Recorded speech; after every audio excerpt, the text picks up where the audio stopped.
Okay, in this video, I'll be talking about the cell cycle.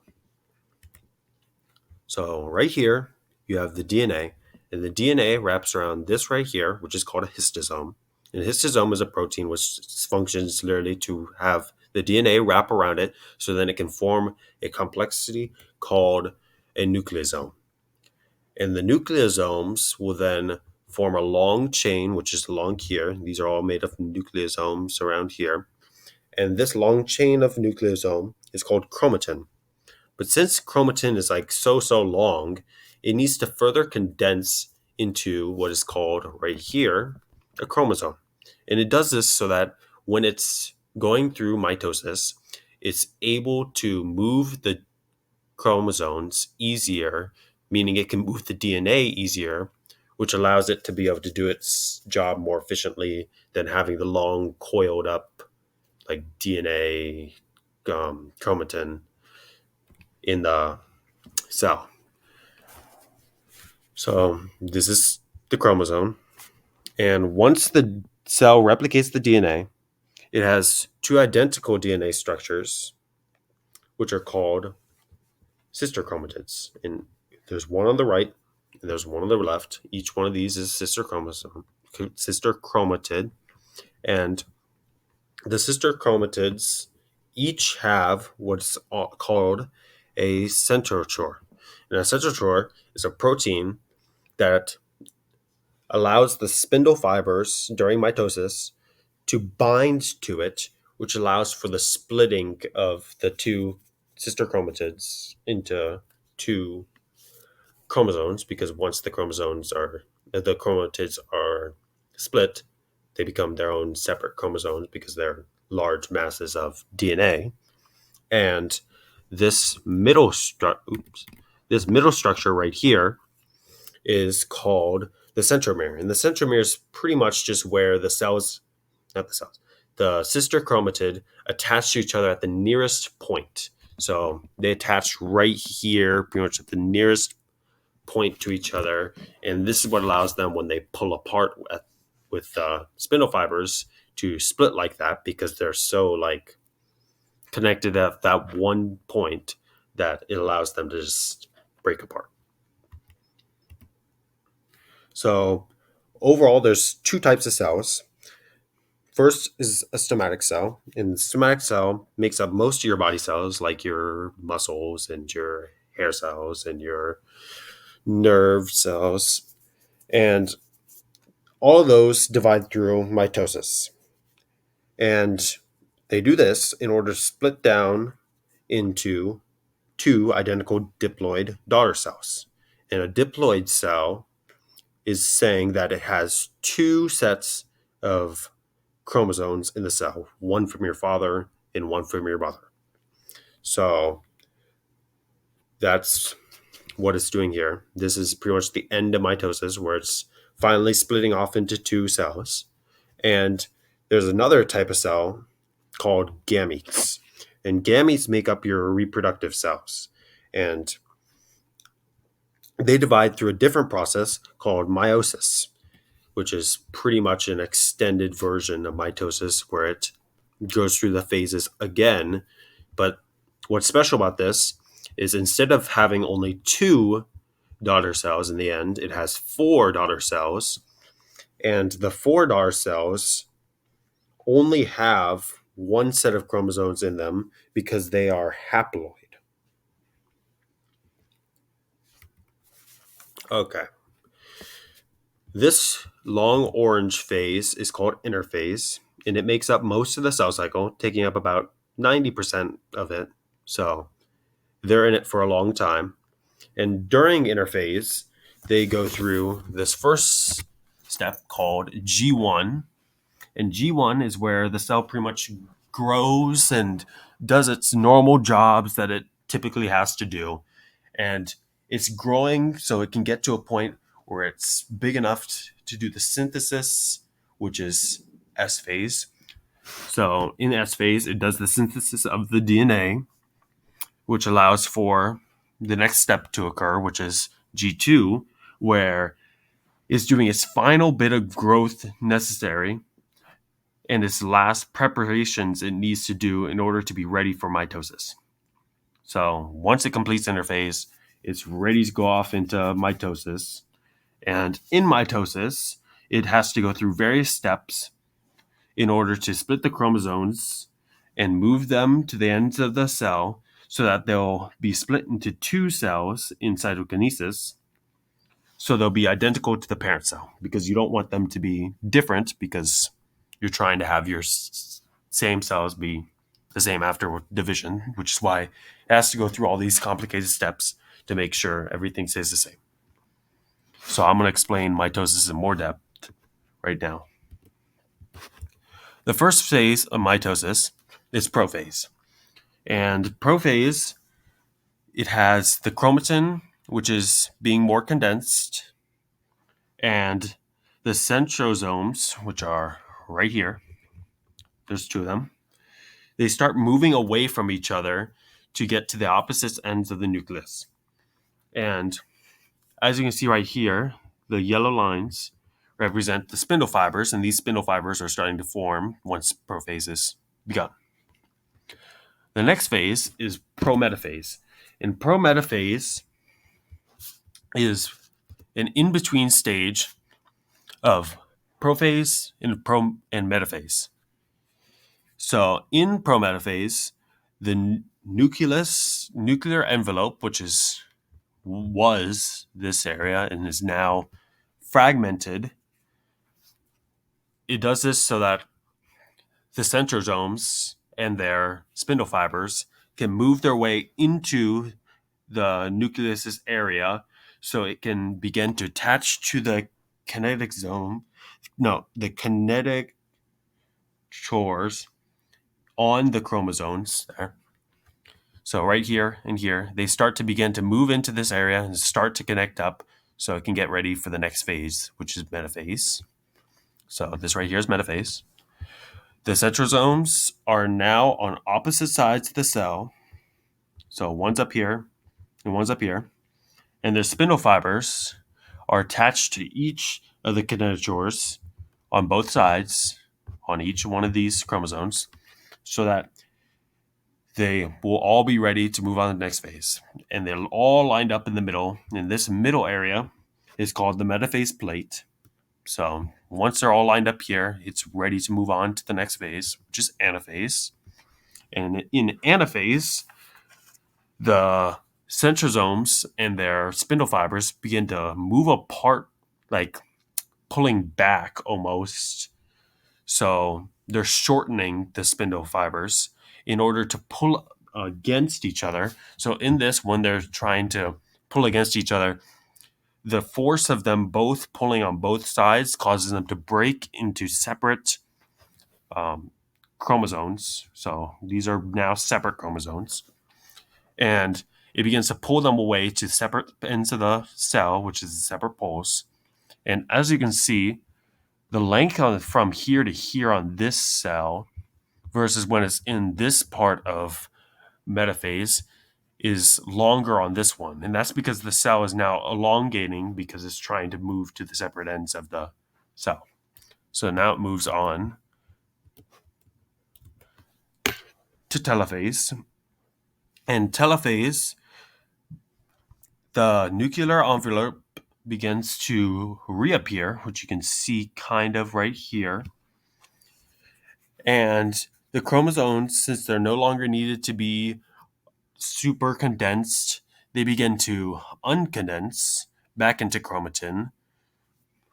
And this allows for the final step of mitosis to occur, which is cytokinesis. And this is where the cytoplasm will begin to split apart. In this particular cell right here, it's forming what is called a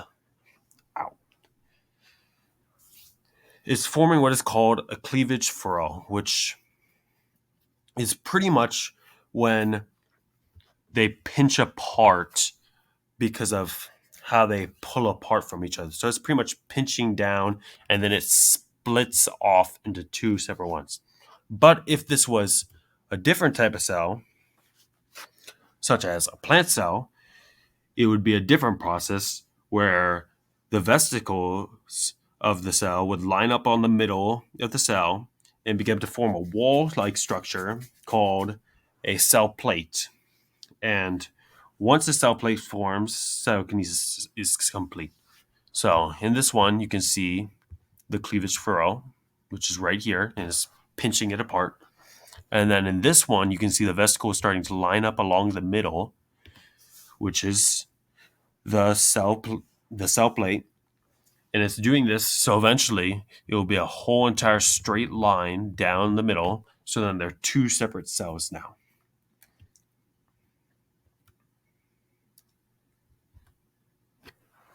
Okay. In order to keep the cell cycle working correctly, it has different checkpoints to be able to ensure that the cell is ready to move on to its next step. The checkpoints act almost like a traffic light, so it's telling them when to stop and when to go. The first checkpoint happens after G phase, which is right here, like I said earlier, and it's pretty much right along here. And the G1 checkpoint's job is to make sure the cell has grown enough and it has not had its DNA damaged in any way. And it's done this to ensure that everything is okay for S phase, because if you have damaged DNA when you're going into the synthesis phase, it's going to end up leading to a mutation, and that would cause problems for the cell. So it's doing this to ensure that it's big enough to do synthesis and that it's not going to cause problems for it later. And once it does this, it's able to move on. But if it's not able to perform this and it's not grown enough or the DNA's damaged, it will move on to a separate cycle, which is called G0. And G0 is where it's pretty much a state where the cell is not trying to divide, it's stopped dividing, and it pretty much tries to fix itself. Most of the time, it doesn't end up fixing itself, and it's just stuck there. But sometimes the cell is actually able to fix whatever was wrong with it from G1, and it's able to come back into G1. So as you can see here, it moves out because there's something wrong with it, but it sometimes will move back in. However, some cells actually want to stay in G1, like your nerve cells and your muscle cells, because they don't typically divide much, so they don't need to be synthesizing their DNA because they don't have to do that to divide. So that's what G0 is. And another checkpoint is right along here after G2, and it's called the G2 checkpoint. And it pretty much just checks for DNA damage again to make sure that the DNA has been fully replicated. And it's also checking for any mistakes that were made in synthesis, or that it has enough stuff to be able to go into metaphase. And if it didn't do this, it would just cause problems like mutations and all sorts of different problems for the cell. So it's very important that these checkpoints are working, or else certain problems such as cancers can develop. And the last checkpoint is pretty much right nearing the end of metaphase, but also more in the middle. It's called M checkpoint, and the M checkpoint checks if the spindle fibers are connected to their points on the centrochores, right? The connectors. Otherwise, if they're not, it'll pretty much just wait there until they are. But if it didn't check this, they'd pretty much pull off too early, or certain things wouldn't get divided, which would cause the DNA to be unequally distributed, which would also cause different mutations, because if one cell has a certain amount of DNA, the other cell has a different amount of DNA. That just is ready to cause problems. Oh, okay. Cyclins in CDK. CDK is cyclin-dependent kinase. They are used to regulate the cell cycle also. The cyclin concentration, like there's a certain amount of cyclin in the thing. It will vary depending on which like part of the cycle it's in, which causes it to like do different stages. Because like if there's a higher amount of cyclin in a certain part, it's going to be in a different phase, and this causes it to do different functions. And the cyclin will bind with the CDK in this, which forms a complex called CDK complex. And these complexes will phosphorylize different target proteins, which also signal for it to do different like, jobs.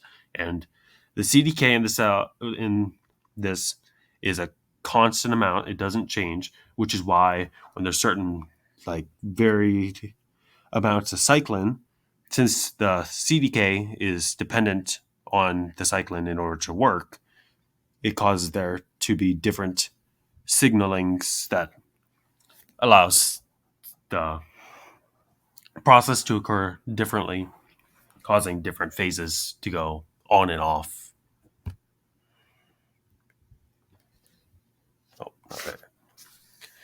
Growth factors is where the cell regulates. It's like a cell regulator, and it's the hormone that are released in order to tell the cells around it or near it to start dividing. And they do this so that a particular area of this, like, let's just say the muscle cells, they're all dividing at the same time so that it's all working together instead of working against each other, because it makes it easier for things to work, and it also allows for the cell, the whole entire body, to have the cells to do one specific type of thing all at the same time, so it works better. Then there's contact inhibition, which is when regulars on the cell surface of its outer membrane contacts the other cells around it. This causes the cell to use a signal from the reception to signal a transduction pathway having the effect of stopping the division. So in this image, as you can see up here, the plant cell, or whatever cell this is actually trying to show, is dividing. But once it gets to this point, it will stop dividing because there isn't any room to grow more. So they're having it stop there when it touches so that it's not trying to overgrow. And this example down here is what a cancerous like cell would look like, because it's continuing to go on even though it should have stopped at this first initial layer. So this is what it would look like in a cancerous cell. Pancreatic cancer is a type of cancer that develops in the pancreas when abnormal cells start to grow and divide uncontrollably. This causes the creation of a tumor. And this is the tumor in the pancreas right here, or at least an example of what it will look like. And pancreatic cancer is like other cancers, is caused by a mutation in the cell, in the cycle, that causes the cycle to have its checkpoints not function correctly, which when the checkpoints do not function correctly, it makes the cell divide and do things in irregular ways. For example, if it's going past G1, even though it's not ready to, like, it doesn't have the things ready to do synthesis, then the synthesis is going to get messed up, and then it messes up the processes after. So that's why having those checkpoints are really important, and this is why cancer is really bad, because it goes past these checkpoints and the cells just grow in really irregular ways that causes damage to the body. And in order to decrease your likelihood of developing something like cancer, it's important to not smoke. Smoking has many harmful, like cancer causing substances within it that can be found in things like cigarettes. So it's important not to smoke so you can not have to develop cancer in that way. It's better to keep yourself safe than to smoke. So that's everything on the cell cycle. Hope you enjoyed the presentation.